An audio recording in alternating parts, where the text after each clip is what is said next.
kenalin, nama aku Renalivia Asifa Asidik dengan NIM A510-2064. Nah, di sini aku mau jelasin nih bagaimana cara menambahkan transition pada PPT dan bagaimana cara menambahkan efek suara di PPT. Kalau kalian kepo sama tutorialnya, lihat video selanjutnya ya. Nah, di sini aku mau jelasin caranya yang pertama.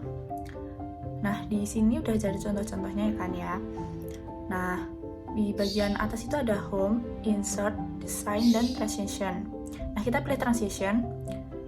Lalu di transition kita bisa milih sound. Nah, itu kan tulisannya masih no sound kan ya. Nah, di no sound ini ada sampingnya itu ada panah ke bawah. Nah, kita bisa milih di situ ada banyak sekali suara-suara. Kalian bisa milih sesuai keinginan kalian.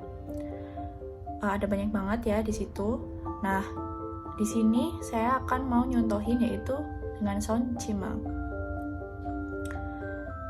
Dan begini, lihat previewnya seperti ini, udah ada suaranya kan? Nah, untuk slide selanjutnya, kita bisa lakukan hal yang sama seperti pada slide yang pertama.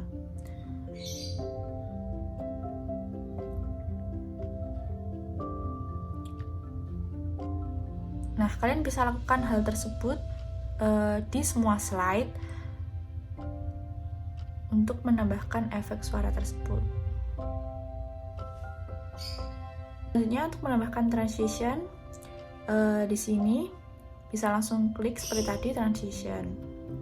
Nah, di sini banyak sekali pilihan transition yang bisa kalian pilih.